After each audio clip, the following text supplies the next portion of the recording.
Hello friends, आप सभी का आपके अपने YouTube चैनल कालचक्र इतिहास की यात्रा में स्वागत है। आज का जो हमारा टॉपिक है वो है प्राचीन भारत पर विदेशी आक्रमण। दोस्तों, इस टॉपिक में हम यह पढ़ेंगे कि मौर्य साम्राज्य की स्थापना से पहले भारत पर जो विदेशी आक्रमण हुए थे वो कौन से थे। तो हमें ज्ञात इतिहास से और स्रोतों से हमें यह पता चलता है कि मौर्य साम्राज्य की स्थापना से पहले ईरानी आक्रमण और बाद में यूनानी आक्रमण है वो हुए थे। हालांकि भारतीय साहित्यिक स्रोतों में हमें इनके बारे में जानकारी है वो न के बराबर मिलती है, लेकिन फिर भी हमें जो यूनानी साहित्यकार हैं, यूनानी इतिहासकार हैं, उनके स्रोतों से हमें इनके बारे में जानकारी है वो मिलती है। और भारतीय स्रोतों से जानकारी न मिलने का कारण यह था कि इनका एक छोटे से हिस्से पर अधिकार रहा और अल्प समय के लिए अधिकार रहा, जो कि भारतीय साहित्यों में जगह नहीं पा सका। तो हम इस पर चर्चा करते हैं कि ज्ञात इतिहास में भारत पर जो पहला विदेशी आक्रमण है वो हुआ था हखामनी साम्राज्य का आक्रमण। यह हखामनी जो साम्राज्य था इसे पारसिक साम्राज्य भी कहते हैं और यह ईरानी साम्राज्य हुआ करता था। ईरानी शासक या हखामनी शासक जो था वो था मुख्यतः साइरस, जो इस वंश का संस्थापक भी था। इसने 599 बीसी से 529 बीसी के अपने 70 वर्ष के लंबे शासन में भारत पर आक्रमण किया, लेकिन असफल रहा। यह वैसे सफल शासक था, लेकिन भारत में इसको सफलता नहीं मिली। भारत में जो सफलता मिली वो इसी के वंशज दारा प्रथम को मिली। दारा प्रथम के जो अभिलेख हैं, जैसे कि नक्शे रुस्तम, पर्सिपोलिस और बेहिस्तून अभिलेख, उनसे हमें उसके भारतीय भूभागों को विजित करने की जानकारी है वो मिलती है। दारा प्रथम ने सिंधु नदी के तटवर्ती इलाकों को जीता और उसे अपने साम्राज्य का 20वां प्रांत है वो बनाया। ऐसा हेरोडोटस और दूसरे जो विदेशी इतिहासकार हैं वो अपने संस्मरणों में बताते हैं। कंबोज और गांधार का इलाका भी दारा प्रथम के अधीन था। फिर उसके बाद में जब सिकंदर का आक्रमण हुआ तो इस वंश का जो राजा था दारा तृतीय, वो इस इलाके पर शासन करता था और उसी को हराकर सिकंदर ने भारत की तरफ रुख किया था। तो ईरानी साम्राज्य के बारे में हमें इतनी ही जानकारी मिलती है और ईरान और भारतीय जो लोग थे उनके सांस्कृतिक सम्मिश्रण से बहुत कुछ परिवर्तन है वो भारतीय राजनीति में भी आया। जैसे कि ईरानियों की क्षत्रप जो प्रणाली है वो शक और कुषाणों के समय में अपने विकसित रूप में हमें देखने को मिलती है। ईरानियों द्वारा अभिलेख उत्कीर्ण करवाने की जो कला है वो हमें बाद में भारत में देखने को मिलती है। सम्राट अशोक ने पहली दफा बहुत बड़ी संख्या में अपने अभिलेख हैं वो उत्कीर्ण करवाए थे। उसकी प्रेरणा हमें या अशोक को ईरानी शासक से ही मिली थी। इसके अलावा खरोष्टी जो लिपि है, जो जिसके अशोक के अभिलेख पश्चिमोत्तर इलाके में मिले हैं, भारत के पश्चिमोत्तर भाग में खरोष्टी लिपि और अरामाइक लिपि, ये भी ईरानी लिपियां ही थी। तो इन सब का आगमन है वो भारत में ये ईरानी आक्रमण के बाद में होता है। उसके बाद में हम बात करते हैं यूनानी आक्रमण की।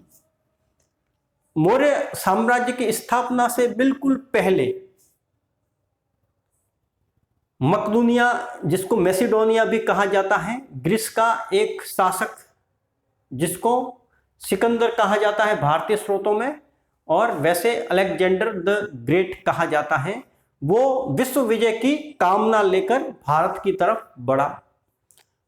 भारत का जो पश्चिमोत्तर हिस्सा था उस वक्त वहां पर छोटे बड़े करके 25 राज्य हुआ करते थे, जो कि राजतंत्रात्मक भी थे और गणतंत्रात्मक भी थे।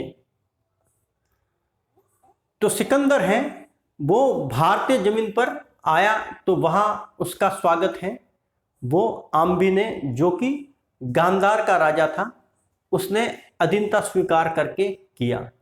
उसके बाद में वो आगे बढ़ा तो पौरव राज पोरस से उसका झेलम नदी के किनारे एक घमासान भयानक युद्ध हुआ, जिसको वितस्ता का युद्ध कहते हैं।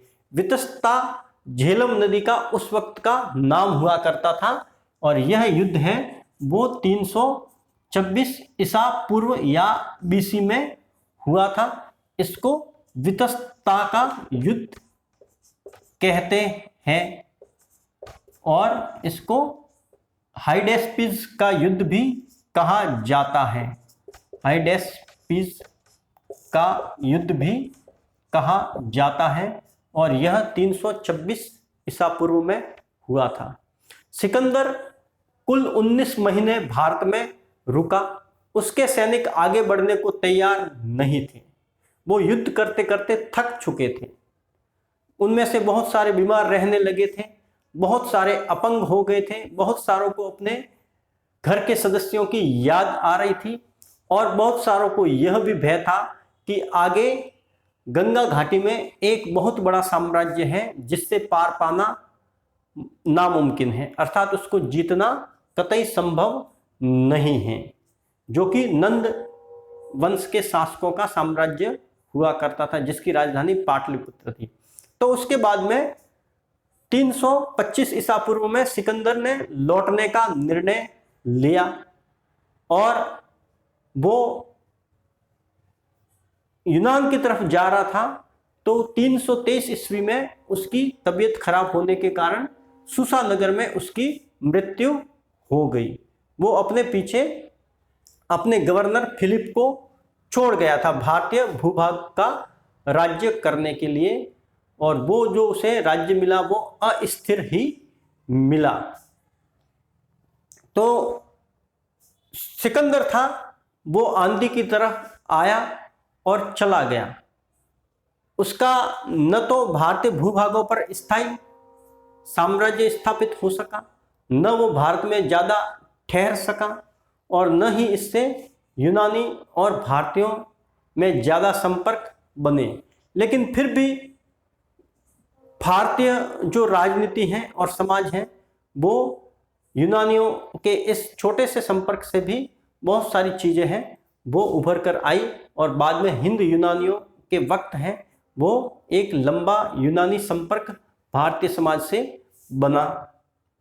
तो इस यूनानी संपर्क का जो प्रभाव है वो भारत पर क्या रहा, तो वो यह रहा कि मुद्रा या सिक्के बनाने की जो कला है उसमें सुधार हुआ, और इसके साथ साथ में जो